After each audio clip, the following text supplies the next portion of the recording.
예, 안녕하세요. 예, 일단 2시간 동안 쓰느라 너무 고생하셨고요. 저는 강의를 맡게 된 이한결이라고 합니다. 예. 일단은 제 이름은 뭐 아시다시피 이한결이고, 먼저 시작 전에 메일을 하나 알려드리는데, 요 메일이 이제 제가 강의할 때 이제 수강생분들한테 알려드린 메일이거든요. 그래서 만약에 뭐 궁금하시거나 뭐 추가적으로 필요하시거나 뭐 하는 부분이 있으면, 뭐 저작권 부분도 그렇고 뭐 여러 가지 수험 관련해서도 이쪽으로 메일 주시면은 제가 좀 최대한 좀 빨리 메일을 일단 드리도록 하겠습니다. 그리고 일단 저는 49회 변리사 시험에서 봤었고, 그러니까 2012년도에 했어서, 사실은 제가 저작권 요때 저는 이제 첫 해 사실 저작권은 보지 않았었고요. 첫 해 제가 연력학을 했다가, 그때 당시에도 이제 1타가 회로 이론이었는데 연력학을 했다가 말아먹고, 그 다음에 이제 유기화학을 기득대 들어갔다가 그에 시원하게 떨어지고 30대 유기화학으로 해가지고 붙었던 케이스입니다. 그래서 저도 한 3년 정도 공부를 했었고요. 그때만 해도 패스페일이 아니었기 때문에 사실은 선택 과목에 좀 굉장히 많이 시간을 투자해야 되는 상황이긴 했어요. 왜냐면 선택 과목에서 점수가 잘 나와야 나머지 과목들 평균을 끌어올리기 때문에. 그랬는데 지금은 사실은 상황이 많이 바뀌었죠. 상황이, 저작권법이 이제 사실 생각보다 많은 분들이 보신다 해서, 사실 저는 처음에 이 강의를 부탁을 받았을 때 좀 놀랐어요. 원래 저작권법 관련해서 강의를 이제 좀 하고 있었는데, 변리사 쪽에선 저는 이제 하고 있지는 않다가 여기에 이제 저작권법이 많이 하고 있다. 사실 저도 이제 변리사 시험 문제들은 계속 팔로우업은 하고 있었지만 이제 많이 하고 있다 해서 사실 저도 굉장히 좀 놀랐습니다. 처음 이제 얘기를 들었을 때. 근데 이제 아무래도 패스페일로 바뀌고 하다 보니까 좀 전략적으로 괜찮은 선택이라고 저도 개인적으로 일단 생각은 합니다. 일단은 먼저 이 강의에 대해서 좀 목적에 대해 말씀을 드리면, 일단 통상적인 GS가 8회인 건 저도 잘 알고 있고, 저도 일반적으로 그랬던 걸로 아는데, 일단 4회로 했던 이유는, 일단 제가 개인적으로 일단 생각했을 때 저작권법을 사실 GS 강의를 할까에 대해서 굉장히 고민을 많이 했어요. 왜 많이 했냐면, 이론 강의만 하고 GS 같은 경우는 고민을 많이 했던 이유는, 일단 패스페일이 된 상황에서 문제를 너무 많이 늘리는 게 좀 바람직한가에 대해서 사실은 의문이 있습니다. 그래서 기본적으로 강의를 들으시는 분들이라고 하더라도 기본적으로는 기출에 좀 집중을 하셨으면 좋겠어요. 물론 바로 전년도나 그 전년도의 특수한 쟁점들은 그 다음에 바로 안 나올 가능성은 높아요. 뭐 예를 들어서 작년에 이제 공동저작물이 나왔고, 좀 특수한 거라고 한다면은 뭐 재작년에 업무상 저작물 뭐 이런 게 나왔는데, 그게 바로 다음에 메인 쟁점으로 나오기는 어려운데, 변리사 시험에서의 기출에서의 전체적인 트렌드를 보시면 소위 말하는 그 짱돌 문제는 거의 없다고 보시면 돼요. 실제 좀 특이한 지점에서 나오는 건 없고, 다 나올 만한 게 사실 나와요. 뭐 기본적으로 좀 특이한 게 나왔다 하더라도 사실 그 배점이 굉장히 적고, 그렇기 때문에 총 점수 100점 뭐 중에서 사실 제가 봤을 때 좀 특이한 게 나온다고 한다면은 뭐 한 10점에서 진짜 넓게 봐줘도 한 20점. 근데 저희가 지금 이제 변리사 시험을 그냥 패스를 한다는 목적을 가지고 봤을 때, 사실 변리사 시험을 굉장히 잘 봐도, 물론 잘 보면 굉장히 훌륭하신 분이지만은 뭐 변리사 잘 아시다시피 사실 별 이점은 없습니다. 뭐 옛날 사법고시처럼 성적이 높아야지만 뭐 어딜 가는 것도 아니고, 뭐 그런 부분이 거의 없기 때문에 시험은 패스만 하시는 걸 목적으로 해야 되는 게 맞고, 그랬을 때 저작권법은 사실상 그냥 딱 페일만 아닌 정도로만 공부하시는 게 사실 굉장히 제일 상책이에요. 그래서 저도 막 디테일한 걸 공부하시는 거는 수험적으로는 바람직하지 않다고 생각은 합니다. 그랬을 때 저희가 이제 판단을 해야 되는 건, 변리사 시험 기출을 전체적으로 봤을 때 이 10점하고 20점 내지의 80점에 해당하는 문제들은 사실상 기출에서 일반적으로 저작권법에서 중요한 내용들이 80점 안에 포함되어 있고, 이 80점 안에 포함된 내용들은 사실 그 다음에 거의 뭐 비슷한 쟁점으로 나와도 크게 이상하지 않아요. 이상하지 않고, 그렇단 얘기는 가장 좀 수험적으로 많이 나왔던, 그리고 이제 보통 이제 출제위원들이 가장 좀 적합한 문제라고 판단을 했던 문제에 대해서 풀어보는 게 가장 타당하다고 생각을 합니다. 물론 뭐 제가 이제 그런 기출들이나 이런 걸 통해서 최대한 이제 난이도도 좀 어느 정도 거기에 맞추고 최대한 중요한 문제들이라고 맞추긴 맞출 텐데 그 중요한 문제들에 대해서 이제 포커스를 맞출 텐데 그렇다고 하더라도 가장 중점은 기출문제 두시는 게 사실 저는 수험적으로 맞다고 생각을 해요. 물론 이제 제가 거기서 해야 되는 역할은 최대한 이제 좀 그런 중요한 문제들에 대해서 여러분이 반복적으로 좀 볼 수 있게 하는 게 저의 좀 역할이라고 생각을 합니다. 일단 제가 제일 지향하고 싶은 거는 이제 좀 특이한 거를 제 문제 그렇게까지 내고 싶진 않아요. 물론 이제 회색 선상에 있어서 뭐 혹시라도 언급이 될 만한 것들은 쟁점으로 내려고 노력은 하겠지만 저의 지금 이 GS의 가장 큰 저의 목적은 가장 평이한 문제를 내는 걸 일단 목적을 하고 있고요. 그런 의미에서 사실은 제 생각에는 공부를 좀 오래 하셨던 분들은 좀 어떻게 보면 쉽다고 느낄 수도 있을 것 같고 물론 이제 그런 부분들을 좀 피하기 위해서 사실 제 나름대로는 좀 넣어야 될 쟁점들을 몇 가지를 좀 애매한 부분들도 같이 넣어놓기는 했지만 이제 그런 부분이 있을 수는 있을 것 같습니다. 그래서 사회로 한 이유를 다시 이제 결론으로 돌아가서 말씀을 드리면 제가 봤을 때 패스페일에서의 이 저작권법 쟁점에 있어서 GS를 8회를 지금 이 6월이라는 시점에 8회를 해서 문제를 너무 많이 늘리는 게 좀 부적합하다고 생각을 했고 그래서 제가 만약에 지금 한 5월 정도나 뭐 좀 더 앞단에서 실전 GS를 했다면은 뭐 그때는 시간이 많으니까 그때 들으시는 분들은 뭐 8회를 하셔도 괜찮다고 생각했지만 뭐 지금 단계에서는 제 개인적으로는 그렇게 바람직하지 않다고 해서 4회로 일단은 했습니다. 그리고 제가 이제 여러분들한테 이제 요청을 제일 드리고 싶은 거는 GS를 쓰실 때 일단 최대한 책을 보지 마시고 일단 막 쓰세요. 사실 제가 강의를 옛날에 GS를 들었을 때 생각해 보면은 좀 그런 생각이 들 때가 있습니다. 이제 책을 보지 말라고 말씀을 드리는 거는 제가 뭐 딴 것 때문이 아니라 최대한 그 실전처럼 연습을 많이 하시라는 거예요. 학원에서라도.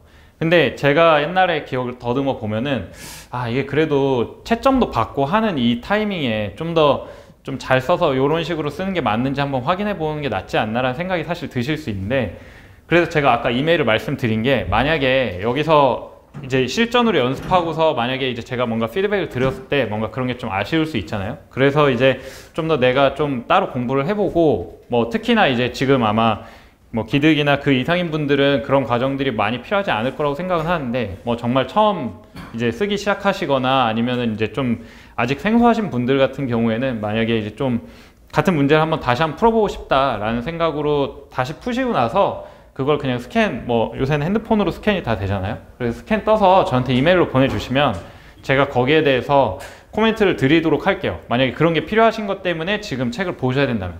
그러니까 일단은 최대한 안 보시고 답안지를 한번 채워보시는 걸 연습을 계속 하셨으면 좋겠습니다. 일단 제가 뭐 이론 강의 때도 말씀드렸던 거지만 가장 좋은 거는 특히 변리사 시험 2차에서 제가 봤을 때 가장 좋은 거는 무조건 많이 쓰시는 거예요. 많이 쓰시는 거고 저작권법 뿐만 아니라 그거는 특상 뭐 민사소송법까지 다 똑같다고 생각을 합니다. 그래서 이 시간에는 무조건 일단 많이 쓰시는 걸 목표로 해주시면 좋을 것 같아요. 그리고 내일은 제 생각에는 내일부터는 그거를 한번 정도 가져오시면 좋을 것 같아요. 뭐 제가 이게 일단은 뭐 저작권 문제도 있고 해서 제가 사실은 뭐 기출을 제가 자료를 이렇게 드리기는 좀 쉽진 않아요. 드리기는 쉽지 않은데 거기서 좀 중요하다 싶은 부분들을 몇 가지를 이제 언급을 좀 해드리면 좀 괜찮을 것 같다는 생각이 들고 뭐 저작권법을 이제 공부하셔서 아시겠지만 그런 부분들을 조금씩 발췌해서 말씀드리는 건 문제가 되지 않기 때문에 제 생각에는 이제 기출 문제를 한번 좀 출력을 해서 마련을 해서 이제 수업을 들어주셨으면 좋겠습니다. 그래서 기출 문제는 한 어느 정도까지만 해주시면 될 것 같냐면 제가 이제 49회라고 말씀을 드렸는데 한 50회 정도까지만 뽑으면 양면으로 뽑으면은 얼마 되지는 않거든요. 전체적인 분량이. 그래서 뽑아서 이제 가져와 주시면은 제가 이제 말씀을 드리도록 하겠습니다. 물론 뭐 사실 그걸 제가 하나하나 문제 해설을 제가 드리고자 하는 게 아니기 때문에 사실 없어도 수업 들으시는데 아무 문제는 없으실 거예요. 네, 그렇습니다. 좀 급하게 일단 말씀드렸고 여러 가지 다른 얘기들이 있을 수 있는데 그런 부분들은 일단은 강의를 마치고 말씀을 드리도록 할게요. 먼저 이제 어쨌거나 GS 처음 시작이니까 일단 저작권법에 대해서 간략하게 개관을 한번 드릴게요. 저작권법에 대해서 시험에 과연 어떤 부분에 우리가 중점을 둬야 되냐. 일단 기본적으로 저작권은 결국엔 이게 침해인지 아닌지를 보고 판단을 해야 됩니다. 특허법이랑 상표법이랑 지금 저작권법이랑 제일 다른 지점은 어떤 거냐면, 특허랑 상표는 여러분이 이제 1차 시험 보실 때 민법을 보셔서 아시겠지만, 특허랑 상표는 그 민법과 같은 실체법이랑 민사소송법 같은 절차법이 여기에 사실 합쳐 있는 거예요. 그렇기 때문에 사실은 여러분이 공부하실 때 굉장히 어려운 지점이, 특허법이나 상표법 같은 경우는 막 등록할 때 여러 가지 절차들이 계속 나오고, 사실은 뭐 제가 실체 절차 말씀드렸지만 사실 이게 어떻게 보면은 굉장히 어려운 법인 게, 행정법에 어느 정도 일부 요소들도 다 포함되어 있기 때문에 사실 굉장히 어려운 법이긴 합니다. 복잡한 법이에요, 정확하게는. 그렇기 때문에 이게 실체법이랑 절차법이 다 들어있고, 그거를 우리가 지금 한 번에 다 해야 되기 때문에 굉장히 복잡해지고 실전 GS가 굉장히 어려워지는 거예요. 실제 여러분이 이제 저작권 공부하신 분들은 아시겠지만은 저작권 문제가 특상에 비해서 굉장히 쉽게 느껴지실 거예요. 쉽게 느껴지신 이유 중에 가장 큰 거는, 저작권법 같은 경우는 사실상 절차법 부분이 없다고 보시면 돼요.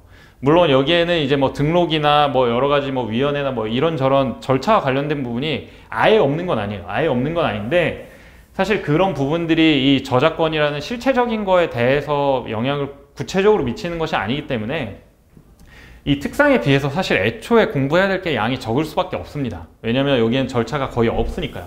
절차가 가장 없는 이유 중에 하나는 저작권법은 따로 등록이 필요하지 않기 때문이 가장 크긴 하죠. 그랬을 때 이제 저작권을 그러면 우리가 공부하는 입장에서 어떤 걸 중요하게 봐야 되냐. 그랬을 때 요거는 어떤 식으로 보시면 좋냐면은, 특상에서 우리가 크게 보시면은 등록하는 게 하나가 있고, 등록이 된 이후에 이제 한 가지 쟁점이 있지 않습니까? 그런 마찬가지로 우선 저작권법 같은 경우는 크게 두 가지로 나눠집니다. 결국에는 이게 저작권을 발생시키는 저작물인가 여부를 먼저 보는 게 이게 등록 단계에서 사실은 보는 거죠. 특상에서는 이 등록 단계에서의 과정이 굉장히 복잡해요. 뭐 명세서부터 뭐 거기서 보정부터 해가지고 여러 단계를 거치고 거기서 요건들도 다 거치지만, 사실상 저작권 같은 경우는 그냥 저작물이냐 이걸 보는 거예요. 저작물이냐를 보는 거고, 그러면 이제 그 다음에 뭐냐, 이 저작권이 발생한 이후에 단계에서 일어난 일들인데, 결국에 이게 침해냐 여부가 문제가 되겠죠. 침해인지 여부가 문제가 되는데, 여기서의 결국에 저작권은 좀 특이하게 특허권이 청구항별로 권리가 발생하듯이 저작권이 하나가 있으면은 저작 인격권이 3가지가 있고요. 그리고 저작 재산권이 7가지가 있죠. 저작 재산권이 7가지가 있는데, 요거를 문제 풀 때 항상 스크리닝을 전체적으로 하셔야 돼요. 요거 스크리닝 하시는 법은 법조문을 그냥 옆에 아예 펼치시고 그 페이지 펼치시고 하나하나 보시는 게 낫습니다. 요거를 뭐 외우시고 하시는 것보다는 그냥 법조문을 항상 요 뭔가 침해 문제가 나왔다 그럼 법조문 딱 거기 펼치시고 거기서 짜라락 스크리닝 하나 이거 여지가 있나 이런 거 한번 보시는 게 좋아요. 그러면은 이제 여기까지 왔으면, 권리가 이렇게 발생을 했으면은 그 다음에 보통 뭐가 있습니까? 특성회사랑 똑같아요. 그래서 이게 과연 제한이 되는가? 제한되는 요소가 굉장히 많죠. 제한되는 거 굉장히 많은데, 이게 제한된지 여부는 사실은 저작권법 같은 경우 문제에서 굉장히 대놓고 얘기를 해요. 뭐 학교라든지 뭐 아니면 뭐 기사라든지 아니면 뭐 이게 공표됐다라든지 이런 용어를 사실 굉장히 써줍니다. 왜 그렇게 써주냐면은 제한 같은 경우는 사실은 하나하나 하다 보면 끝이 없어요. 그래서 제한된지 여부가 크게 쟁점으로 떠오릅니다. 여기서 이제 추가적으로 우리가 주의해야 되는 게, 저작물에 있어서 이게 결국에 공동이냐, 공동 저작물이냐, 아니 공동 저작권자 아니면은 업무상 저작물이냐.